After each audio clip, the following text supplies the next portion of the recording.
ड्रामे के अगले एपिसोड में आप देखने वाले हैं शर्जीना और मुस्तफ़ा के दरमियान काफी क्लैश आने वाले हैं, क्योंकि शर्जीना यही चाहती है कि मुस्तफ़ा उसके साथ टाइम स्पेंड करे, उसे वक्त दे। लेकिन मुस्तफ़ा अपने गेमिंग करियर को आगे बढ़ाने में इस हद तक बिजी हो चुका है कि वो अपनी बीवी के साथ बैठकर प्यार मोहब्बत की दो बातें नहीं करता और हर वक्त बिजी रहता है। ये चीज शर्जीना को अच्छी नहीं लगती। वो मुस्तफ़ा को कहती है, क्या हो गया है तुम्हें मुस्तफ़ा, तुम आगे बढ़ने के चक्कर में मुझे भूल चुके हो, मेरी औलाद को भूल चुके हो। मुस्तफ़ा कहता है, मैं ये सब कुछ तुम्हारी खातिर ही तो कर रहा हूँ ना शर्जीना, क्या तुम्हें एहसास नहीं है कि किस तरह से सब घर वाले ने मुझ पर चोरी का इल्जाम लगाया। मैं आदिल के सामने और सब लोगों के सामने कुछ करके कुछ बन के दिखाना चाहता हूँ, ताकि कल को लोग हम पर तनकीद न करें। जैसा कि मैं तुम्हें पहले भी बता चुका हूँ, जिसके पास पैसा है ना उसी की इज्जत होती है, और जिसके पास पैसा नहीं उसकी 2 टके की औकात नहीं। शर्जीना कहती है, तो ठीक है, तुम इस पैसे के साथ जिंदगी गुजारो, मैं यहाँ से जा रही हूँ और डाइवोर्स पेपर्स भी तुम्हें मिल जाएंगे। मैं तुम्हारे साथ मजीद नहीं रह सकती। ऐसा शख्स जो पैसे के पीछे पड़ जाए और बीवी को भूल जाए, उसके साथ मैं भी गुजारा नहीं करना चाहती। यहाँ से शर्जीना घर छोड़कर चली जाएगी और यहाँ पर बात इनकी डाइवोर्स तक पहुँच जाती है, क्योंकि टीजर में दिखाया गया है कि शर्जीना अपनी बहन से कहती है कि मुस्तफ़ा वो मुस्तफ़ा नहीं रहा जिससे मुझे कभी मोहब्बत हुआ करती थी। मुस्तफ़ा बदल चुका है, उसका सारा का सारा फोकस सिर्फ और सिर्फ पैसा बनाने पर है, अपनी बीवी को तो वह जैसे भूल ही चुका है। उसके बाबा कहते हैं, तुमने बिल्कुल सही डिसीजन लिया है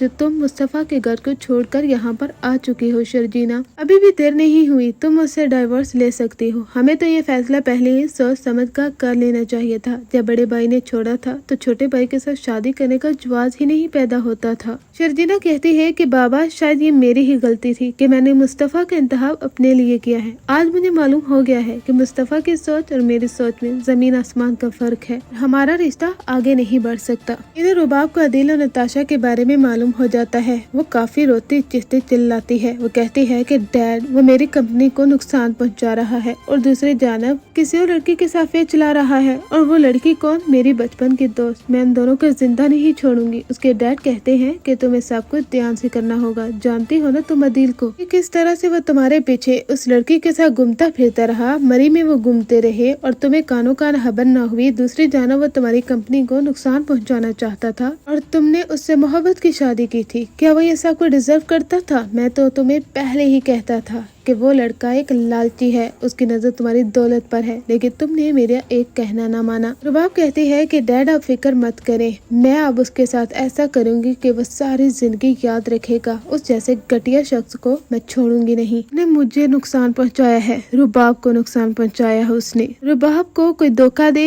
ऐसा कोई पैदा नहीं हुआ। इसी वजह से ही रुबाब आदिल के माँ बाप को गार्ड्स के जरिए धक्के देकर वहाँ से निकलवा देती है। आदिल की वजह से इसके माँ बाप को रुसवाई का सामना करना पड़ता है।